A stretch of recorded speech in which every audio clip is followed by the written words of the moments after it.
si Dad. Paldo! Oh, Cheska, ba't ang aga mo? Di ba traffic kasi baha? Ay, opo ma'am. Baha nga po eh. Kaya pinag-helicopter na ako ni Daddy para safe ako. Kawawa nga po yung mga tao eh. Wow, sana all. Ah, yes Daddy? Opo, nandito na po ako sa school. Yung baon ko 1 million ha. Send mo na. Ha? 1 million yung baon niya? No! Binasa mo yung Chanel bag ko!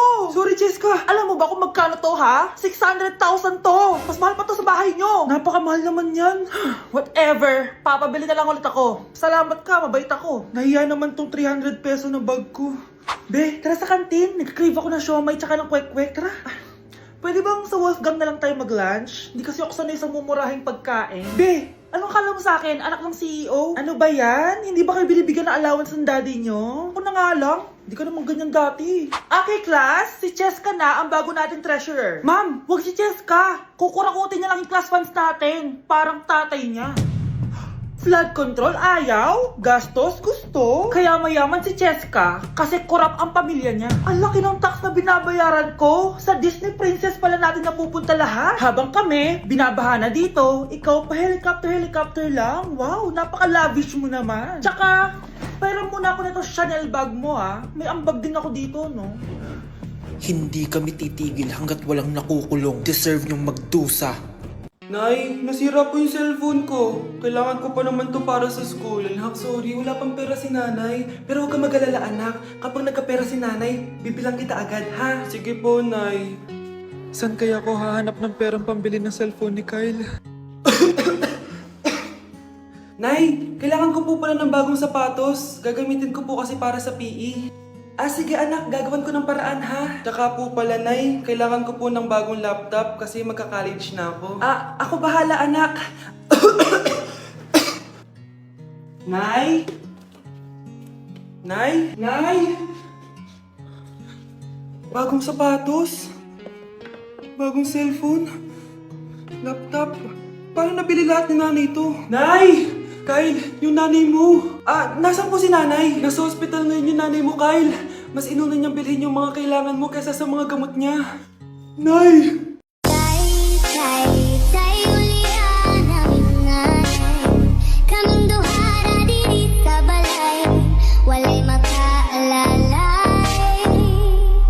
Bakit absent ka kahapon, Scarlett? Ah, ma'am, nagkasakit po kasi ako. Nagkasakit? Tinatamad lang yan, ma'am. Papansin talaga tong si Samantha. Nasaan yung ebidensya mo na nagkasakit ka? Meron po akong excuse letter, ma'am. Ay, excuse letter lang? Nasaan yung medical certificate mo? Medical certificate, ma'am? Hindi naman po pumunta ng doktor. Oh, paano ko malalaman na totoong nagkasakit ka? Ah, ito po, ma'am, yung chat namin ng nanay ko. Ito po, ma'am, picture po ng thermometer na ginamit ko. Sus, kinuha mo lang yun sa internet eh. Papansin ka? Kulang sa pansin eh. Ay, hindi ko tatanggapin yan, be. Hindi kita i-excuse. Dapat medical certificate yung ibigay mo sa akin. Aba, ma'am, kailangan kapag nagkakasakit may medical certificate agad? Paano kung masakit lang yung katawan? Paano kung masakit lang yung puson? Kailangan mo agad ng doktor? Hindi kami mayaman, ma'am. Ah, sakit ng pakiramdam ko.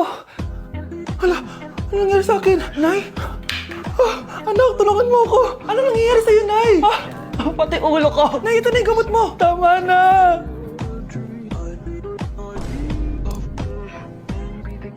Kala ko naman na paano ka nanay? Kaka-tiktok mo yan eh. Aba bakit? Ikaw lang ba pwedeng gumawa ng mga uso? Parang gusto ko rin gawin yan, Nay. Tara.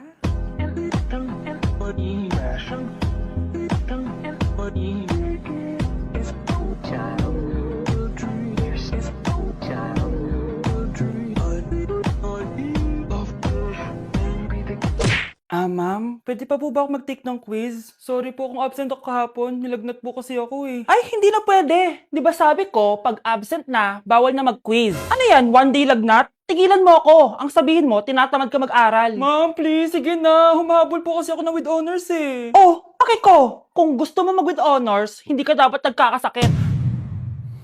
Ay, hello ma'am. Good afternoon po. Ah, yes po ma'am. Kayo po yung nanay ni Scarlett, di ba? Ay, opo ma'am. Yung anak ko kasi nilagnat. Kawawa naman. Pwede pa po ba siya mag-take ng quiz? Humahabol kasi siya ng with honors eh. Sayang naman. Ay, ganun po ba ma'am? Kawawa naman po pala si Scarlett. Di bali ma'am, bibigyan ko na lang po siya ng quiz. Nak, sa susunod kasi magsabi ka sa akin ha. Hindi po kasi siya nagsasabi sa akin eh. Nagka-amnesia siguro to. Naku, salamat sa konsiderasyon ma'am ha. Sobrang bait niyo po. Ay, opo ma'am. Mabait po talaga ako. Di ba nak? Ah, opo nay. Mabait po siya. Eating only 7-Eleven for a day. Let's go! Ano ba, gising na magkukontent ka, patayo na dyan.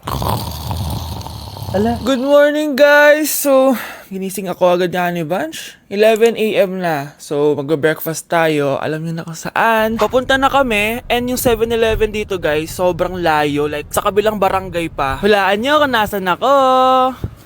Nasa isang branch ako na binigay sa akin ni Daddy. Thank you, taxpayers! Wow, ang daming choices, oh. Umagang-umaga, samgyup sa lagad. Ayan. Balik mo yan. Ano na naman to? Bayaran mo to, ah. Sabi, di ba breakfast lang? Parang mag-fiesta na tayo dito, eh. Let's eat! So, itry na natin tong spam musubi. Yan. Mas masarap yung sa Japan, pero masarap din naman to. Meron tayong samgyupsal. Oh! Baho, ah. wow ah. Next is lasagna! Favorite ko yan. Masarap siya, guys. Mantikan ko na makalimutan itong matcha latte from Chingu. Di ko siya gusto. Parang lasang artificial. Sarap niya! Two types of people. Ubus namin. Baka sabihin niyo hindi namin inubos. It's lunchtime, guys! So, kakain na naman tayo. Bosh, gusto ko ng pad thai. Hindi po, ate. Kaya nga 24 hours 7-Eleven challenge. May kinikrave na akong ibang pagkain, pero 7-Eleven pa rin tayo, guys. Malay mo may pad thai sa 7-Eleven. 7-Eleven. Let's go! Excited na akong kumain. So, nandito na tayo sa second branch ni Daddy. Yes, kung di tatanong guys, contractor po yung tatay ko. Tara. Wow, parang ang sarap nito. Ano na naman to? Bakit ang dami na naman? Ito yung kinuha ko kasi patay gutom ako. Water check. Mountain Dew Zero check. Another mukbang. 100 kilo challenge. Tinahin natin Itong Gogi Mandu. Ganito yung tsura niya, parang siyang siomay. Sarap! Dito ko lang to natitikman. Wow, ang daming laman. Liempo. Sa akin, chicken. Kimchi rice talaga? Bumili din pala ako ng laing. Laing.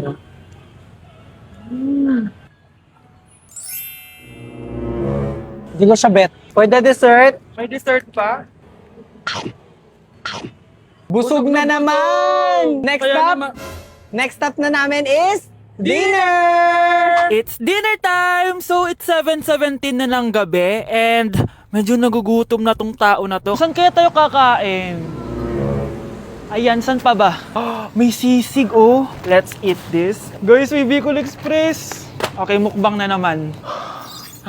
Kuya, pabili nito lahat. Okay guys, mag-haul na naman tayo, no? Tara! Guys, una natin titikman nitong chicken fillet nila.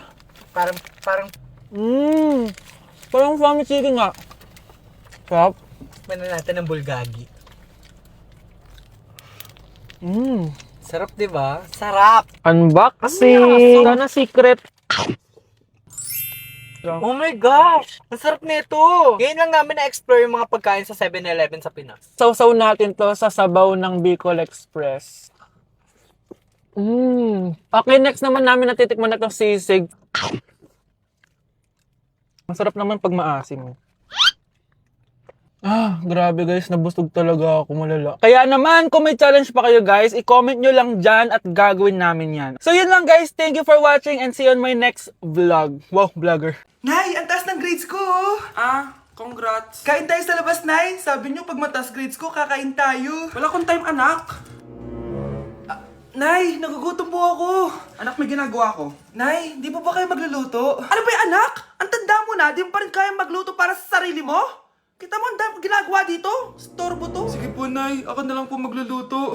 Mari! Oh, Mari, ba't parang takot ka? Ang dami na kasi nawawalang bata sa barangay natin. Yung kapitbahay natin, 4 na araw na nawawala yung anak niya. Baka naman nag-away lang sila tapos lumayas yung anak niya. Basta ikaw, Scarlett, palagi kang mag-iingat ha. Sige po, tita. Masyado ko nagpapaniwala sa fake news, Mari. Nay, tignan niyo po yung drawing ko, oh. Ang ganda, anak. Di mo pa naman nakita eh. Nay, punta po kayo sa school bukas. Kakanta po ako sa stage. Oo, sige anak. Pupunta ako pag may free time ako. Talaga, Nay? Yay! Uy, Mare, kakanta anak mo ngayon. Hindi ka pa pupunta? Hindi na siguro, Mare. Marami pa akong gagawin. Hinihintay ka nun. Pagbigyan mo na. Minsan lang. Naku, Mare. Sagabal lang yun sa trabaho ko. Sige na. Marami pa akong gagawin, no? Nasaan ka na ba, Nay? Malapit na akong tawagin. Hindi ka mahal ng nanay mo. Mahal ako ng nanay ko! Tao po. Bakit po, sir? Kayo ba yung nanay ni Scarlett?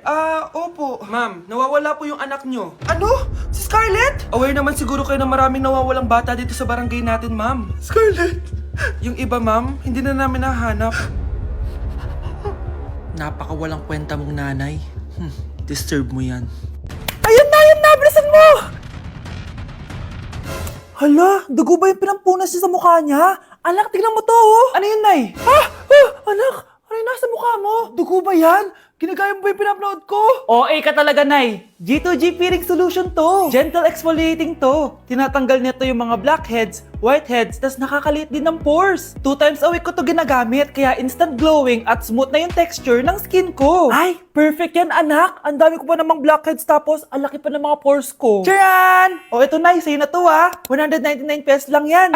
Thank you, anak, ha! Huwag mo na ulit ako gugulatin ng ganun, ha? OA ka lang talaga, Nay.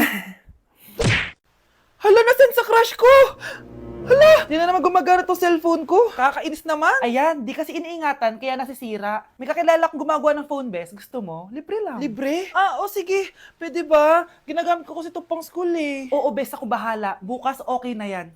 Tiwala ka sa akin. The best ka talaga. Ito, ingatan mo yan na. Best! Charan! Okay na. Sabi ko naman sa'yo, gan maayos to eh. Wow, totoo nga. Naayos nga. May magagamit na naman ako. Best, kain ka muna. Ay, wag na, Bes. May gagawin pa ako sa bahay eh. Kita na lang tayo bukas, ha? Sige, Bes. Thank you ulit, ha? Ikaw lang talaga mapagkakatiwalaan ko. Yes, makakanood na ako ulit ng mga K-drama. Sino yung mabahong yun? Ay, ako pala. Ligo na nga ako. It's time. Selfie muna bago ligo. Ganda ko talaga. Ligo na nga ako. My favorite song. Ayoko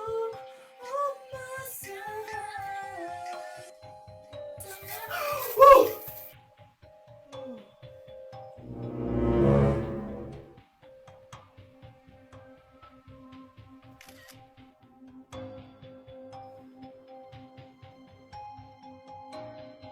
Just give me my money. Yay! Just give me my money. Yay! Just give me my money. Just give me my money. So, pinaprank niyo ako? Just give me money. Just give me money. Wala kayong money bukas. Wala kayong baon. Nay, joke lang yun. Kasi naman eh, anong kakainin ko bukas? Sino ba kasi nakaisip na i-prank si nanay? Ikaw! Nay, mahal dito. Hi ma'am! Welcome to Starbucks! Can I get your order? Isang kape nga. Anong size po? Yung pinakamalaki. You mean 20 ma'am? Basta yung malaki. 20! 20 ka ng 20? Wala ka pa sa 20 mo! Basta yung malaki! Okay, isang 24 ma'am. Yun lang po ba? Anak, ano sa'yo? Anay, yung akin ice caramel macchiato with 2 shots of white mocha and Sabrivay. Tubig na lang daw yun sa kanya. Baka gusto nyo mag-add ng tinapay ma'am. Syempre mag-a-add ako. Ano ba to? Coin, ano yun? You mean Queen Aman, ma'am? Oo, yun. Alam ko naman. Nakalimutan ko lang. Your total is 1,200 po, ma'am. 1,200? Yun lang? Modus ka siguro, no? Asa na manager mo? Ako po yung manager, ma'am. Ang mahal-mahal ng kape nyo. Sa amin nga, 14 pesos lang yan. Sko, ano ba meron dyan? Ginto? Ang dami nyo nasa menu, oh. Pare-pares lang naman lasa niyan. Ewan ko ba, bakit ang dami-daming tao dito? Pumipila pa. Akala mo naman napakasarap ng kape. Ang mahal naman. Eh, di sa inyo ka magkape? Sino ba nagsabing pumunta ka dito? Ang haba na ng pila, oh. Ano, babayaran mo ba to? Pavoid na lang. Sa amin na lang ako magkakape, 3-in-1.